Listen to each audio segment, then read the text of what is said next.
Okay, hello. This is the second lesson in a lecture series on how the United States is starting a new Cold War currently today. And again, this is background information. I'm going to focus on the economics of warfare to establish in your understanding the fact that uh, all wars, including this new Cold War, are for economic reasons, are driven by economics, right? And are made possible by economics as well. So the topic title is the evolution of the economics of war, and we're also going to talk about controlling the flow of collective resources. All right, all right. So the economics is both the motive for wars as well as the means for fighting wars. All right, because it produces the resources for wars.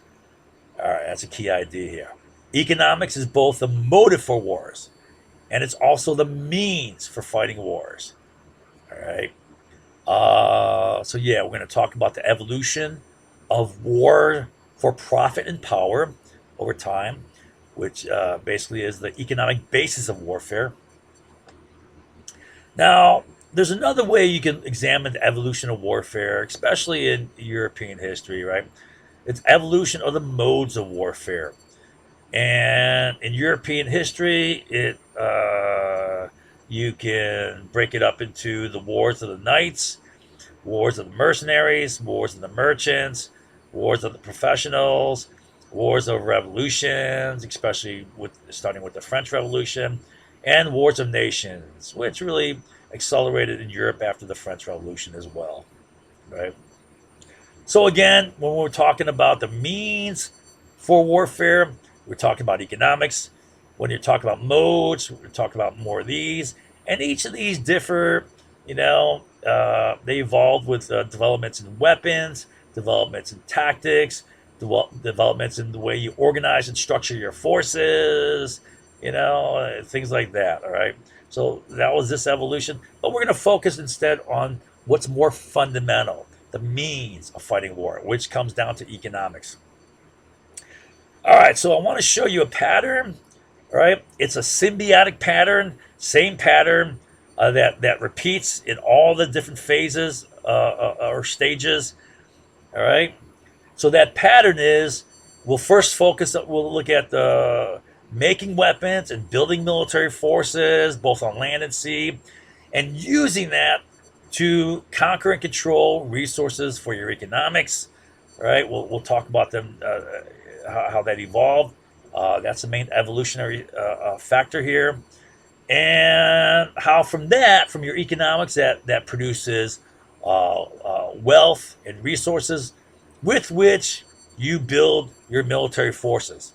Right? So you can see it's symbiotic. Your military forces support your economics, then your economics support the building of your military forces. All right, that's pretty simple.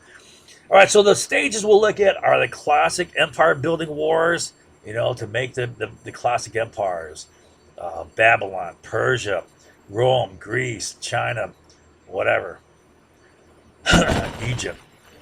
That's the first stage. Then mercantilism wars, which is akin to the wars of merchants here.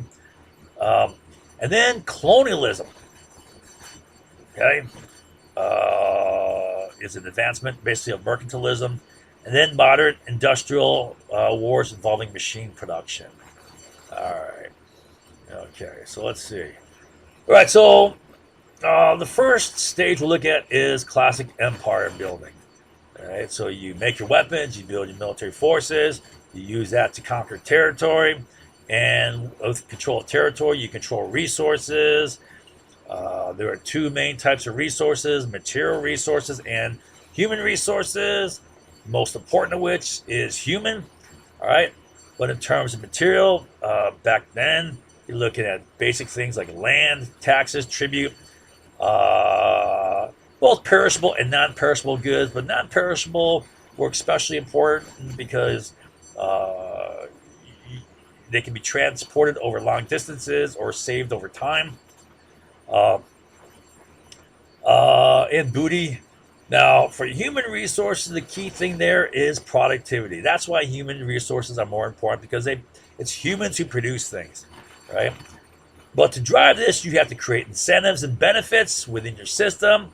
And in doing so, what you're really doing is capturing the self, all right? I mean, in a spiritual sense, this is kind of wicked, but that's what's done. So you capture the self as a resource, uh, and also you want to create effective markets for the sale and distribution of goods, without which you cannot support productivity. Um, and then you create opportunity and livelihoods for the population. You promote peace and prosperity, establish law and order, leads to prosperity, and that gives it a functionality. That gives your rule of functionality, which gives it legitimacy. And that's kind of the same old thing that supported the Roman Empire for so many centuries, right? Pax Romana, the peace of Rome, the fact that without that there was all sorts of internecine warfare and fighting between clans and tribes and groups and it broke down productivity, created suffering, created poverty, right? At least within the system, you had peace and prosperity, where people could make a living, produce things, conduct business, right? And along with that, you want to build transportation infrastructure to promote your economics, uh, uh, the movement of goods to markets, secure trade routes, secure borders. You want to suppress uprisings and infighting, which is part of that peace and prosperity. You want to eliminate that internecine conflict. Another thing you want to do is you want to integrate cultures, but I believe this is secondary. But it's important because, especially in preventing or destroying in-group versus out-group identity, which is always like the conflict. It's part of our primitive human nature. It's remnants of the animal nature within us. Imposing control through military presence alone. Oh, okay, so imposing control through military presence alone is not enough. It backfires, right? And it always fuels an insurgency, right? You got these military forces running around, controlling things. If there's no legitimate purpose for it, it's going to fuel an insurgency. They're gonna only see it as exploitation and them being used and screwed, right? Um, the key idea here is in classic empire building is you want to promote and tap the production capacity of that territory, of that region, right?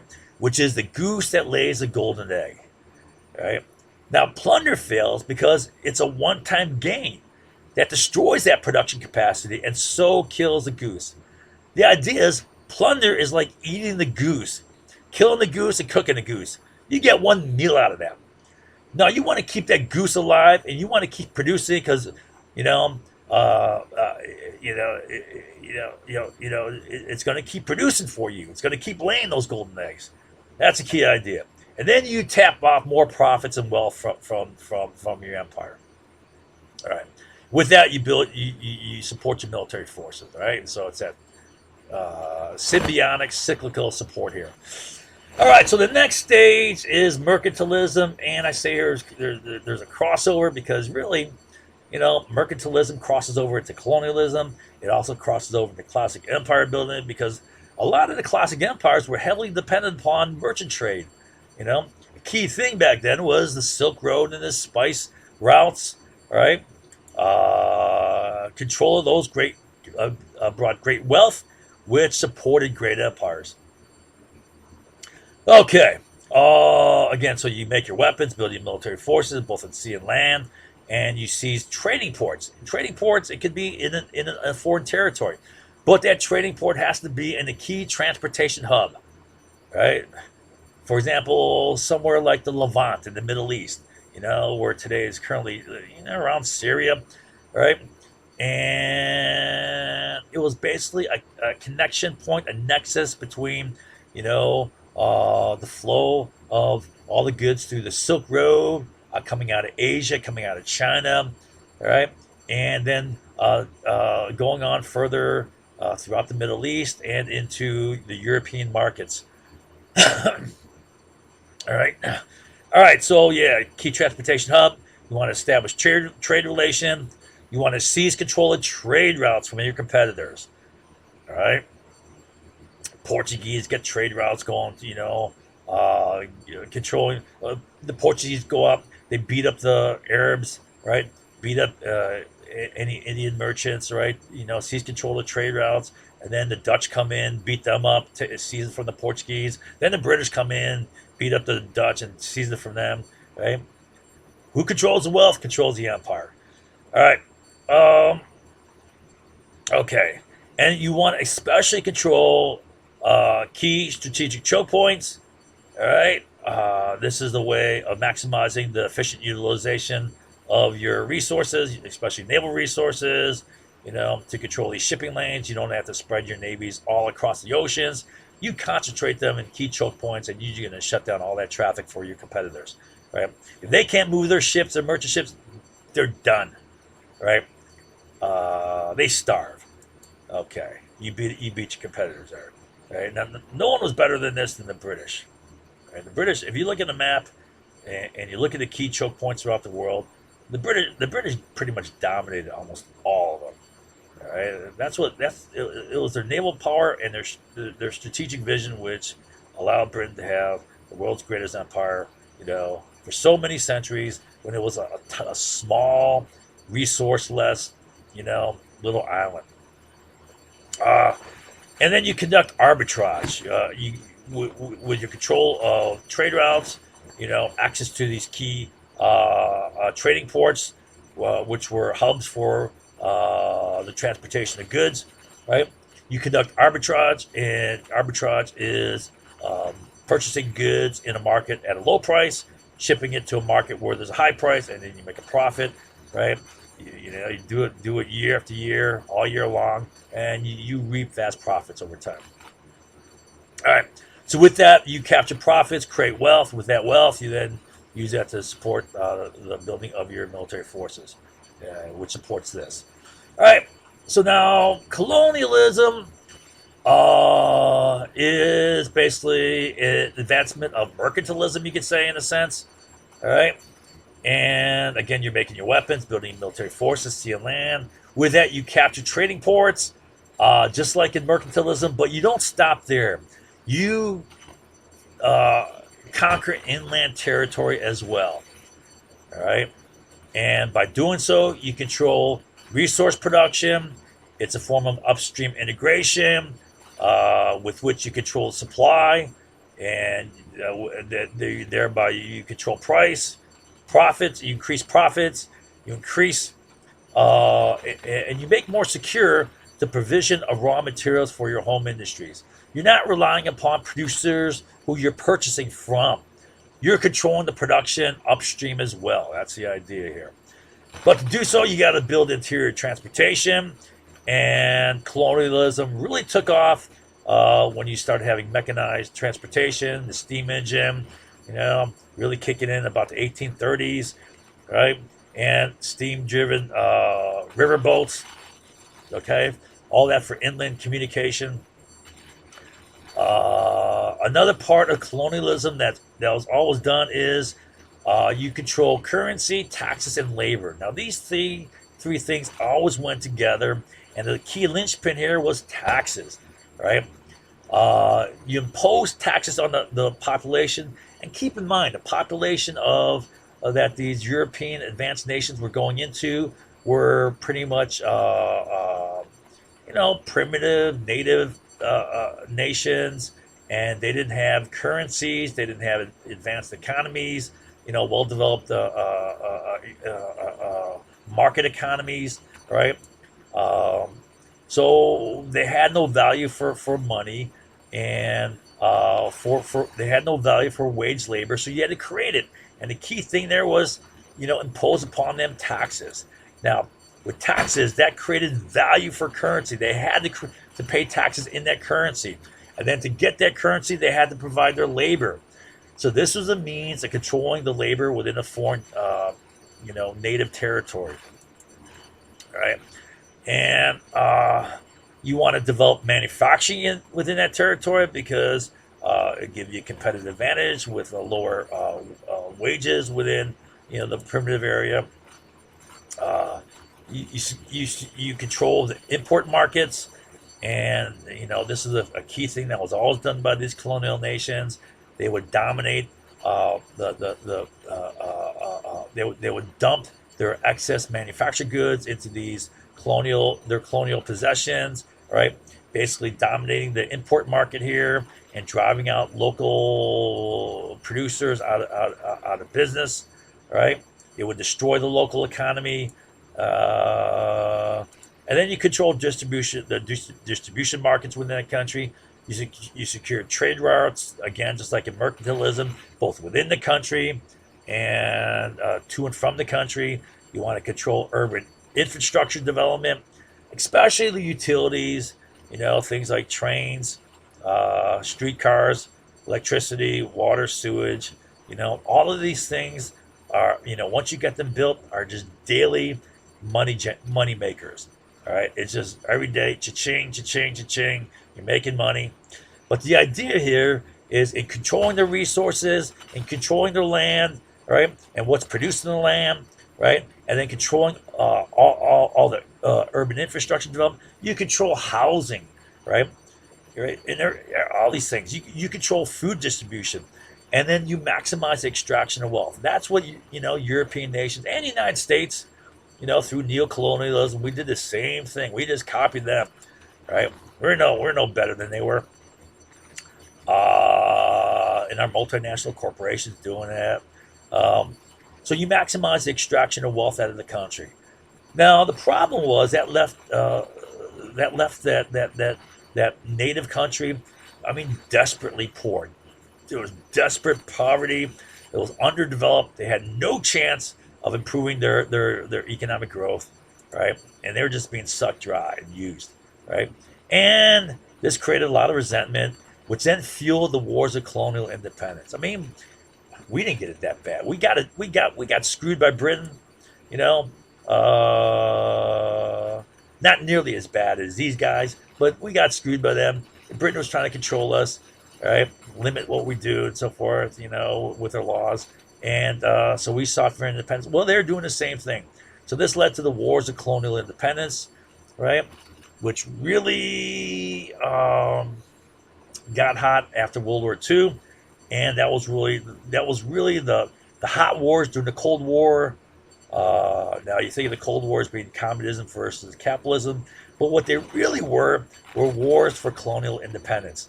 Uh, the term used is called decolonization, right? And I guess the background is I'll give you a little background. The colonial competition was a big thing that led to a big factor that led to the first two world wars, especially the first World War, and then the poor handling of the outcome of World War One. Was a driving force that led to World War Two. All right, and with World War Two, you had all these colonial nations occupied in a full-on life or death struggle fight. Right, you had the main colonial powers were, of course, Great Britain, France. You could say Netherlands, Dutch, Portugal, so forth. Let me see here. Who else? Yeah, and then for the Axis side, Germany and Japan were colonial powers. Now, with the end of World War II, Germany and Japan were flat on their back. They were done. They lost all their colonial possessions. And then, but so also were the Western colonial powers weakened, right? From Netherlands, Belgium, especially Great Britain and France, right? And after World War II, they moved quickly to reimpose their control because during World War II, when they're occupied full on, just trying to survive and beat Germany and Japan, right? Their colonial possessions enjoyed a modicum of independence, and Afterwards, they had to move in and reestablish control, just like in Vietnam and Algeria and so forth, right? And so this led to the wars of colonial independence, right? Which really were the hot wars during the Cold War, right? All right. So now the last stage is modern industrial, which involves machine production. That industrial revolution was the development of machine production, first in textiles, right? With machine mass production, weapons manufacturing itself became a primary means of profit and economic stimulus. Now, machine manufacturing, mass production of weapons really started, you can say, about the 1830s with the advent of the American system, in which machine tooling was applied to the manufacture of weapons for the first time, right? And the purpose of that was called interchangeability, so that each weapon would not be handmade, and that if one part broke down, well, you can just change it with another mass-produced part, right? You don't have to create a whole new weapon that's custom made, so forth, right? Yeah, that's the idea.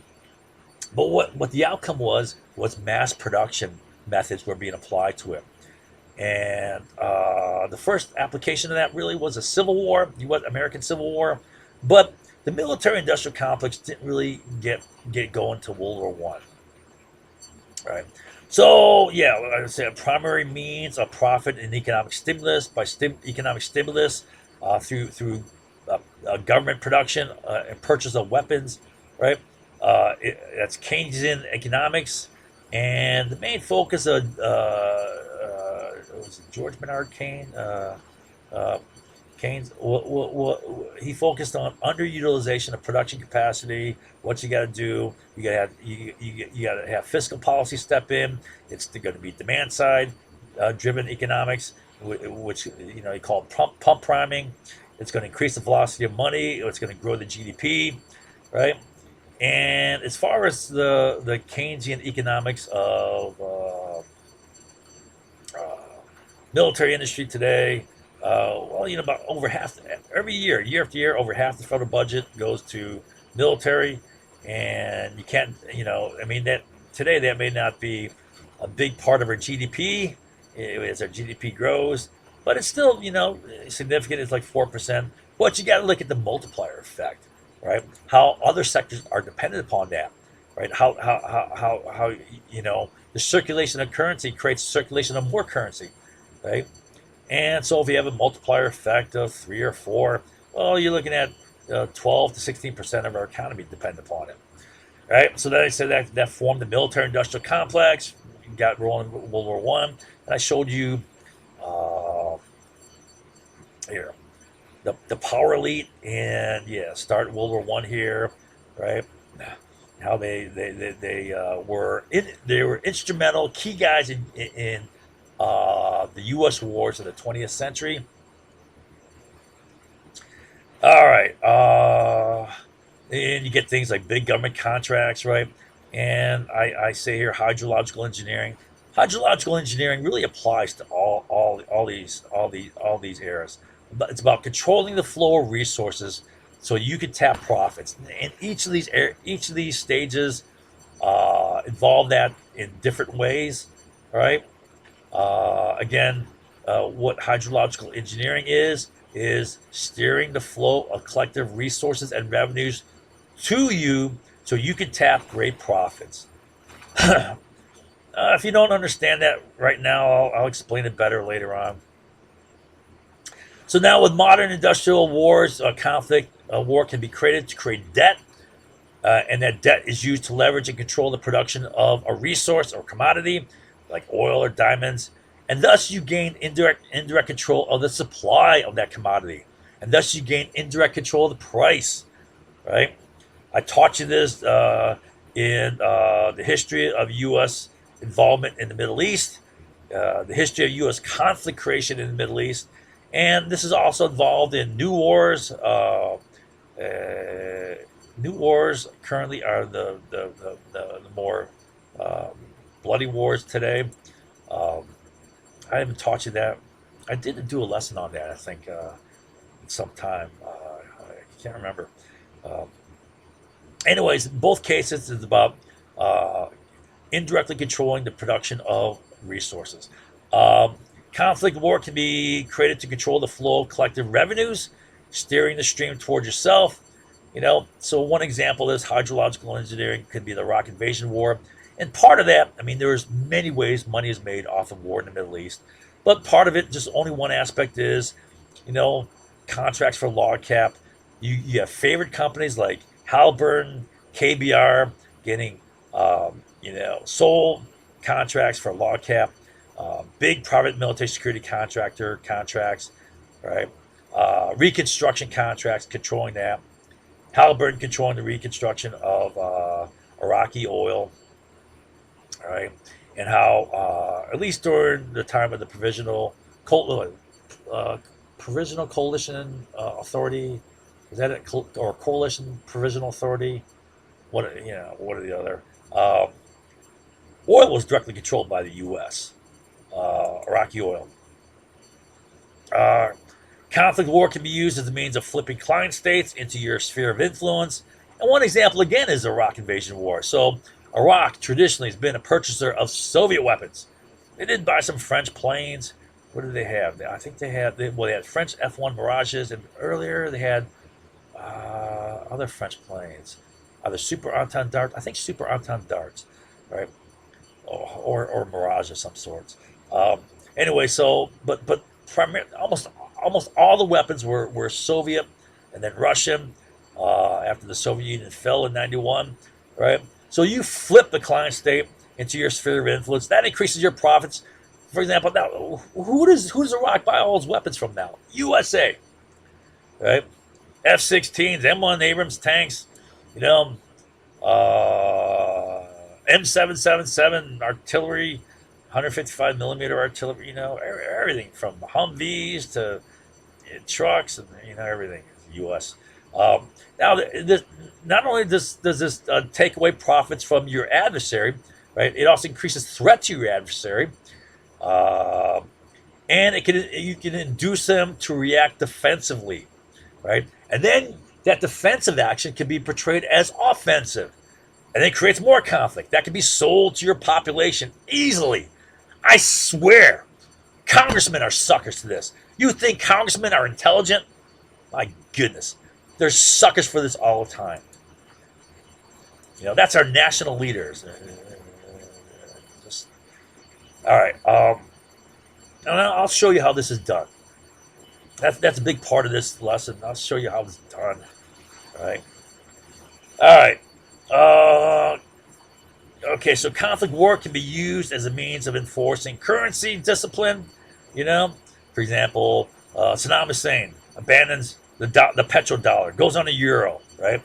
Oh, he's attacked and overthrown. Right? Same with Gaddafi, right?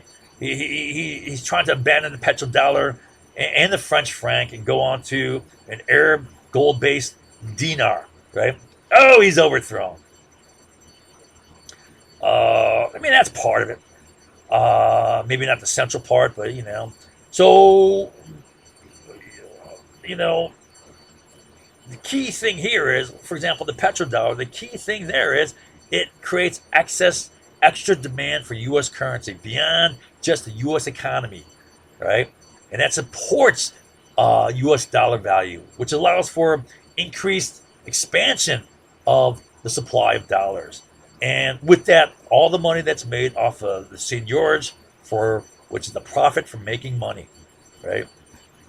Especially if you have a private Federal Reserve Bank, which the United States does. Conflict war can be used to benefit the balance of trade, increase weapons purchases by these foreign countries, especially, for example, in the Middle East. Oil countries, right? I mean, the only other key way of balancing trade is investment into like the U.S., right? And oftentimes it's investment in weapons, like the Saudis' investment in the U.S. weapons industry. But I provide here the Shah, right, as an example because, the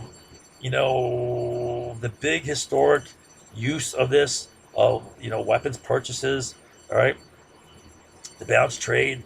The first big case that I can think of from my memory is during the Arab oil crisis. The embargo stuff in the 1970s, and how the price of oil went sky high, and how there was basically a drainage of currency dollars to these Arab countries, and they had to be recycled, or there'd be a big balance of trade problem, which would lead to a big currency problem. And one of the things that was done was to the Shah of Iran made big purchases of U.S. weapons. All right, so the Iranian military is basically founded upon U.S. weapons, and the Shah was purchasing the top of the line U.S. weapons when the U.S. forces were, F-14 came out in the 1970s, and when F-14s were being equipped by our Navy, the Shah of Iran was getting those F-14s at the same time, and M60 battle tanks, same time. All right, so let me show you just what I'm talking about here. Here is an example. I have this graph on Iranian arms exports to Iran. So Iran imports of arms, right? Blue is the United States, right? Uh, okay, so you can see that this line here is when the U.S. and British overthrew the Iranian democracy and installed the Shah, a dictator, right? And they started buying some, U.S. weapons, right? Increase, but the big jump is in the early 70s, like 73 around here, and that's when you had the Arab oil crisis, right? And a lot of money's flowing out of the United States to purchase Iranian oil in this case, right? And that's balanced by these big U.S. arms sales, right? Which cut off with Iran Revolution. All right. And then they purchased Russian stuff is in red, yellow is China, and then green is other nations. And, for example, they purchased stuff maybe from North Korea, so forth, right? You see, it's like minimal. And today it's almost non-existent, right? Here's 2010, right? So, I mean, Iran's not much of a client state for Russia, right? But they recently bought some S-400 missiles, right? But they're not buying much, right? All right, okay, that's a little off to the side. Where are we at here? What was I talking about here? Oh yeah, balance of trade shock. Yeah, that's exactly. Okay, so conflict war can be used to influence elections and control politics. One example is the Gulf of Tonkin incident. I taught you how the Gulf of Tonkin incident was totally manufactured, right? Go through all the documents, go through the 30-day plan, go through all the statements by these people, and it showed you exactly how they cooked it up, right? Now, at the same time, Johnson was running for election on a peace ticket. He's spouting, here's one example of his speech. I mean, this is almost word for word. I remember it. He said, in his Texas drawl, I can guarantee you that American boys will not be fighting a war in Southeast Asia that Asian boys ought to be fighting, right? He's saying that, and keep them out of war, right? Oh, bullshit. They're manufacturing a war. And now, with this incident that they manufactured, Johnson's approval rating doubled overnight. It was in the low 30s, right? And it jumped to low 60s, almost doubled, right? His handling. Well, they cooked up the situation, right? And his brilliant handling of the situation, which they made, right? And then with that popularity, with that approval rating, he rolled into the November election and won by a landslide victory against Adlai Stevenson, right? Now the whole Iran-Iraq War resolution thing, I showed you how that was manufactured, right? And the Karl Rove plan to use fear of terrorism, right, to create an environment to get the Iraq War resolution and to get the Republican victory. Okay? And it worked. They got both the resolution, which is a hot little ticket to war, and the Democrat-controlled House and Senate were seized by the Republicans with that.